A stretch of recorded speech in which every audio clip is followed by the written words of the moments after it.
You guys remember Encyclopedia Brown? Yeah. Remember those books? Remember those stories? Encyclopedia Brown, Boy Detective.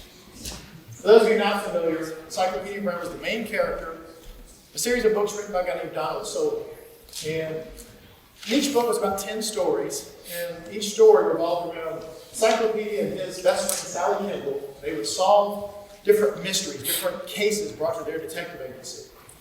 And the way the books were structured, each story would end in sort of a cliffhanger. And the reader was invited to try to solve the case. You know, what did the encyclopedia see? How did we solve this thing? But the answers, the solutions were all at the back of the book.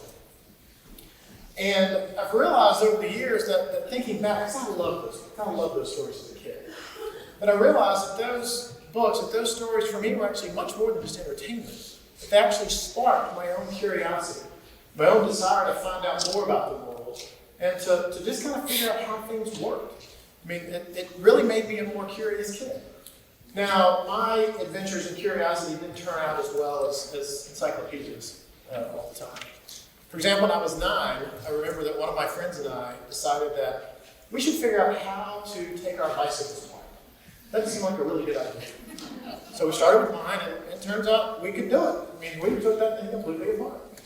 And then we took his bike apart, and we nailed it. I mean, we were 2 for 2. You know, high fives. Maybe we should start our own bicycle firm. And then we discovered that, well, we weren't so good at putting bikes back together. In fact, we were terrible. We were miserable failures, which was disappointing to us, and I think it was quite disappointing to my mom, though our bicycle is now basically just a frame and a bucket of parts. But, you know, what are you going to do? We were curious, and, you know, we just wanted to figure out if we could do it or not.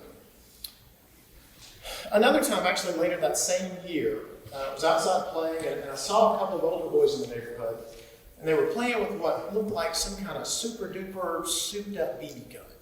Now, I had a BB gun, so I knew how it worked, and that sort of thing. But this thing, I mean, I wanted to know what this thing was and how it worked. So I headed down the street. And I asked them, hey guys, what is that? I said, it's an air rifle. Air rifle. Now, my 9-year-old brain is processing this, thinking, air rifle? A rifle that shoots air? Well, what does that feel like? So my 9-year-old mouth says, a rifle that shoots air? What's that feel like? Like, well, put your hand in front of it, we'll show you. So, yeah. Now, to their defense, I have to assume that they assumed that I was much brighter than them. I want to know what this feels like. So I put my hand on it, pull the trigger, and pow, pow. Now, just so you know, it's a pellet gun. And getting shot at close range with a pellet gun actually doesn't hurt that much. It just stings. It's like when you punch your fist into your hand. It's like, ow. And then I look up and I see that my hand is bleeding like crazy. And so then I go into freak out mode. Ah! You know, run home. Ah! I've been shot. They shot me. Ah! My mom sees this, wraps a dish towel around, we hop in the car, and we hit the emergency room. And, trying to tell the story, what happened? I put my hand in front of the gun, they shot me. Now, I can only imagine what went through my mom's head during that ride. She was taking her knuckleheaded son to the emergency room yet again.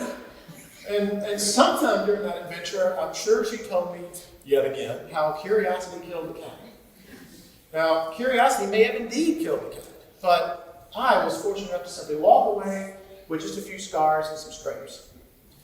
But that curious kid grew up to be a just as curious and sometimes just as knuckleheaded adult, which is what brings me here today.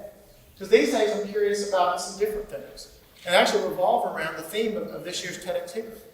It's around innovation, creativity and innovation. Now, it's no secret that creativity and innovation are critical to success in today's world, both individually and organizationally.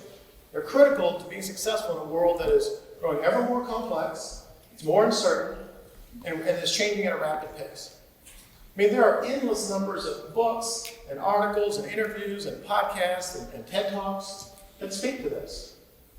And it's also no secret that creativity can be taught, that it can be learned, that it can be cultivated, and that innovation, and I define it as people implementing new ideas that create value. But that innovation is a discipline that can be applied in a rigorous and repeatable fashion. So with these things being true, I can't help but wonder why we're not doing more of this? Why aren't more people applying the tools of innovation more broadly, especially applying it to solving problems, solving big problems, big complex problems? So it's not like we're lacking for problems. I mean, just pick one. The economy, the environment, education, healthcare. I mean, they're all around us. And it's not to say that innovation isn't happening. We've heard some amazing stories today so far. I mean, just when I hear about what can be done with 3D printing, it blows my mind. You know, from homes to exoskeletons, are you kidding me? That's amazing. But it still feels like those are the exceptions rather than the rule. And again, I can't help but wonder why. Now, in the last 10 years of my professional life, I've been both a corporate innovation practitioner and innovation consultant. And during that time, I've started to see some patterns. I've started to see some common barriers, some common hurdles to innovation, to creativity and innovation. So what I want to share with you today are 3 of those hurdles and what we can do to address those. Now, the good news is kind of like this guy, these hurdles aren't that big. I mean, they're not really that, we can get over these, we can get around these. So let's talk about it. So I want to talk about 3 frames, or 3 barriers. And I call them frames, fear, and a focus on efficiency. Frames, fear, and a focus on efficiency. When I talk about frames, what I mean are how we view the world. Or more specifically, how we view our problems, how we view our challenges, and how we frame them. Because how we frame them up actually goes a long way toward how we solve them. So frames and how we look at things can be a barrier.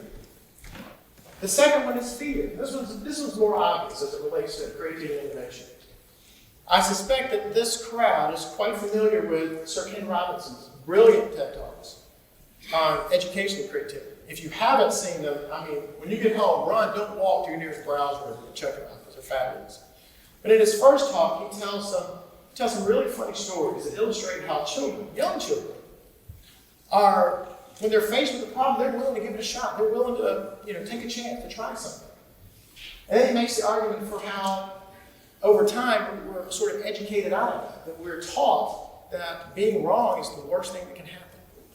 That's the worst thing you can do is be wrong. So whatever you do, be right. If you're not sure, then be quiet. And he said something really profound in that talk. He said, if you're not prepared to be wrong, you'll never create anything original. If you're not prepared to be wrong, you'll never create anything original.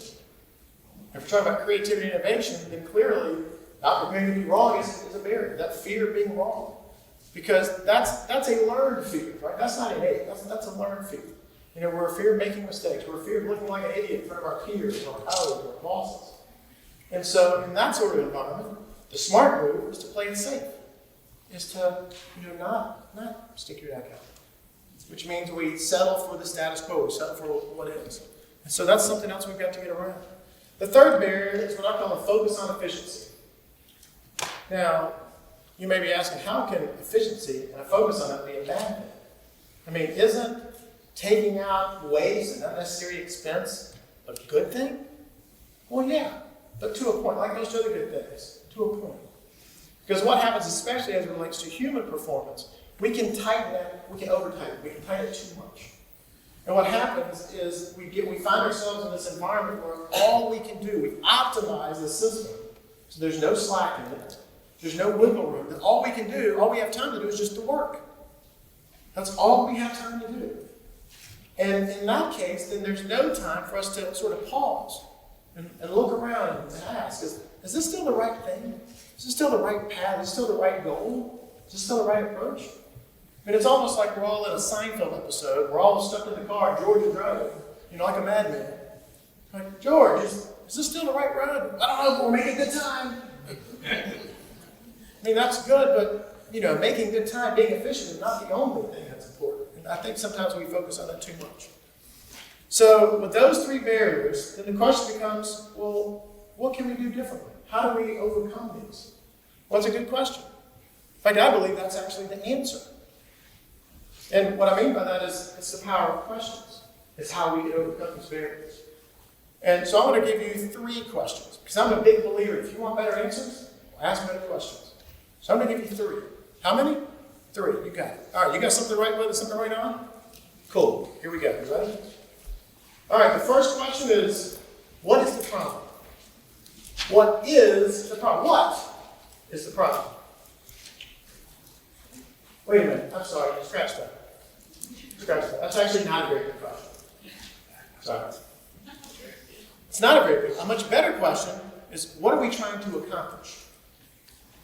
What are we trying to accomplish? Now, sometimes the difference here just feels like it's semantics. But other times, the difference between what is the problem versus what are we trying to accomplish is significant. And here's the deal. When we ask, what is the problem? All too often we get locked into problem solving mode. We start solving that specific problem. Which again, doesn't sound like a bad thing. The downside of that is sometimes we solve problems that don't need to be solved. Or we solve the wrong problem. It's like building a great ladder and only finally it's leaning against the wrong wall. So what are we trying to accomplish actually broadens our view. It's a framing tool. It broadens our view so our solution set becomes larger. So here's an example. A couple weeks ago, I head out in the car to go to work, go to the office, put my key in the ignition, and I turn it, and all I hear is this oh so glorious click, click, click, click, click, click. Now, past experience tells me, I'm no mechanic, but past experience tells me that it sounds like I have a dead battery. It sounds like the battery's dead. Now, if I get into problem-solving mode, solve for a dead battery, what are my options? Sure, I could jump start it. I could call AAA. I could somehow get a live battery and replace it. But if instead I back up and say, what am I trying to accomplish? Well, I'm trying to get to work. That's what I'm trying to accomplish. Well, now my solution set gets a lot broader. Right, I could walk, I could ride my bike. Well, not that bike, but I could walk. Right, I could call a friend, I could call a cab, I could take the bus. I mean, there are lots of things I could do. But only if I ask, what am I trying to accomplish? So I get locked in a battle. But even then, what am I trying to accomplish? Am I just trying to get to work? I mean, how many of you have get to work on your to-do list every day? When you get in here, hey, everybody's here, check. No, what am I trying to accomplish? And can I accomplish it from here? Or could someone who's already there do it for me? Now, again, that's not rocket surgery, but by asking the question, we can come up with different things that we would not have otherwise if we got locked into what's the problem. Okay? The second question, and I'm going to tell you right now, of these three, this is by far the most powerful. The second question is, how might we? How might we? And the wording here is very specific and very intentional. Notice not how can we, nor is it how should we. It's how might we. Because the word might implies possibility. What's possible? Let's talk about what's possible first. Then we can start narrowing it down to what's feasible, what's viable, what we ought to do. But if we don't start here, then we're going to miss things that if we started here.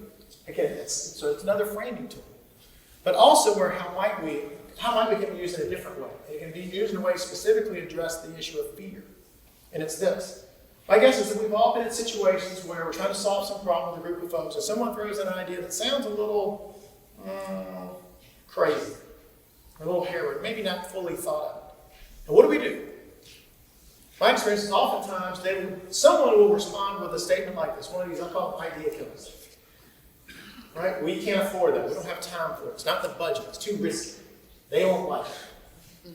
And these may actually all be appropriate responses. These may be true responses to that idea. But here's the problem. When this sort of response is couched as a statement, it not only shuts down that idea, it tends to shut down that person. Right? Because again, we've all been conditioned to not be wrong. And now we're being told, oh, I did it again. I should not say anything else for the rest of this meeting.